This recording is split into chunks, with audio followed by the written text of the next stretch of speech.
सावन पुत्रदा एकादशी व्रत कथा।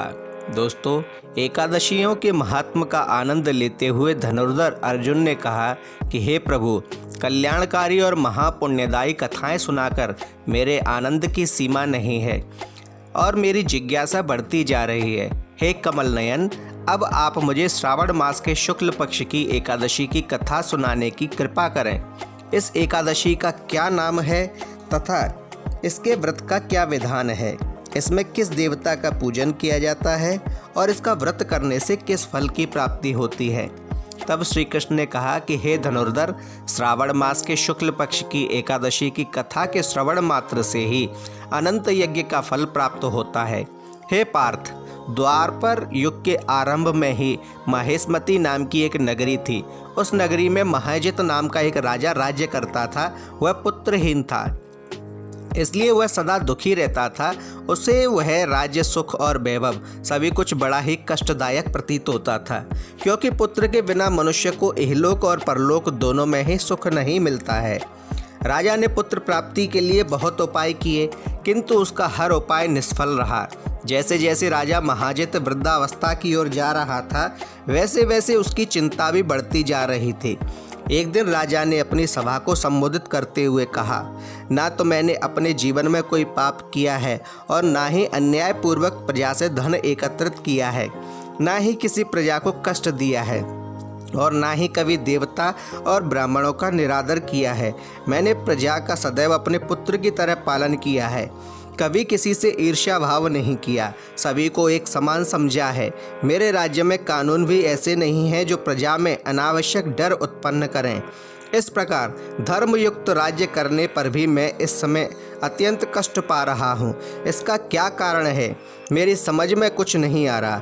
आप इस पर विचार करें कि इसका क्या कारण है और क्या इस जीवन में मैं इस कष्ट से मुक्त हो पाऊँगा।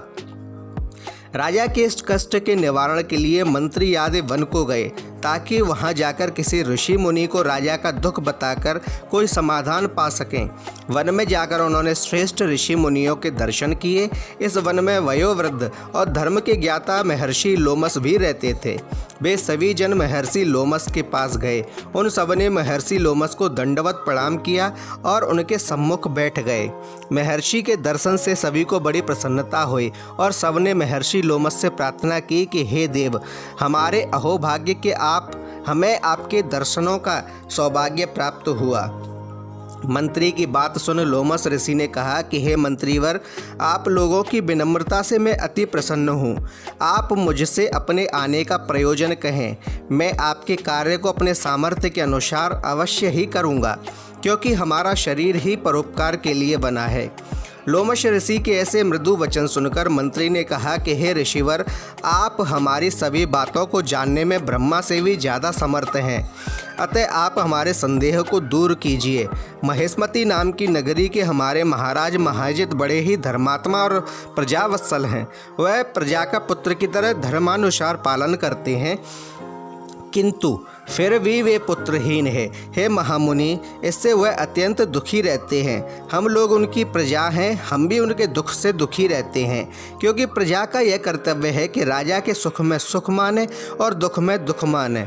हमें उनके पुत्रहीन होने का अभी तक कारण ज्ञात नहीं हुआ है, इसलिए हम आपके पास आए हैं। अब आपके दर्शन करके हमको यह पूर्ण विश्वास है कि हमारा दुख अवश्य दूर हो जाएगा, क्योंकि महान पुरुषों के दर्शन मात्र से ही प्रत्येक कार्य को सिद्ध हो ही जाता है। अतः आप हमें बताने की कृपा करें कि किस विधान से हमारे महाराज पुत्रवान हो सकते हैं। हे ऋषिवर, यह आपका हम पर व हमारे राज्य की प्रजा पर बड़ा ही उपकार होगा। ऐसी करुण प्रार्थना सुनकर लोमश ऋषि ने नेत्र बंद करके राजा के पूर्व जन्मों पर विचार करने लगे। कुछ पलों के बाद उन्होंने विचार करते हुए कहा कि हे वज्रेजनों, यह राजा पिछले जन्म में अत्यंत उद्दंड था तथा बुरे कर्म किया करता था।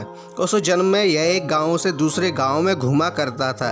एक बार ज्येष्ठ मास के शुक्ल पक्ष की एकादशी के दिन की बात है। यह 2 दिन से भूखा था। दोपहर के समय एक जलाशय पर जल पीने गया। उस स्थान पर उस समय एक गाय जल पी रही थी। राजा ने उसकी प्यासी ही भगा दिया और स्वयं जल पीने लगा। हे श्रेष्ठ पुरुषों, इसलिए राजा को यह कष्ट भोगने पड़ रहे हैं। एकादशी के दिन भूखा रहने का फल यह हुआ कि यह इस जन्म में राजा है और प्यासी गाय को जलाशय से भगाने के कारण पुत्रहीन है। यह जान सभी सभासद प्रार्थना करने लगे कि हे ऋषि श्रेष्ठ, शास्त्रों में ऐसा लिखा है कि पुण्य से पाप नष्ट हो जाते हैं, अतः कृपा करके आप हमें इसका कोई उपाय बताइए जिससे हमारे राजा के पूर्व जन्म के पाप नष्ट हो जाएं और उन्हें पुत्र रण की प्राप्ति हो। सभासदों की प्रार्थना सुनकर लोमश ऋषि ने कहा कि हे श्रेष्ठ पुरुषों, यदि तुम यह श्रावण मास के शुक्ल पक्ष की एकादशी पुत्रदा एकादशी का व्रत और रात्रि जागरण करो और उस व्रत का फल राजा के निमित्त कर दो तो तुम्हारे राजा के यहाँ पुत्र उत्पन्न होगा, राजा के सभी कष्टों का नाश हो जाएगा। इस उपाय को जानकर मंत्री सहित सभी ने महर्षि को कोटि कोटि धन्यवाद दिया तथा उनका आशीर्वाद लेकर अपने राज्य में लौट आए। इसके बाद उन्होंने लोमश ऋषि की आज्ञानुसार पुत्रदा एकादशी का विधान पूर्वक उपवास किया और द्वादशी को उसका फल राजा को दे दिया। इस पुण्य के प्रभाव से रानी ने गर्भ धारण किया और 9 माह पश्चात एक अत्यंत तेजस्वी पुत्र को जन्म दिया। हे पांडुपुत्र, इसलिए इस एकादशी का नाम पुत्रदा एकादशी पड़ा। पुत्र की इच्छा रखने वाले मनुष्य को विधान पूर्वक श्रावण मास के शुक्ल पक्ष की एकादशी का व्रत करना चाहिए। इस व्रत के प्रभाव से इहलोक में सुख और परलोक में स्वर्ग की प्राप्ति होती है।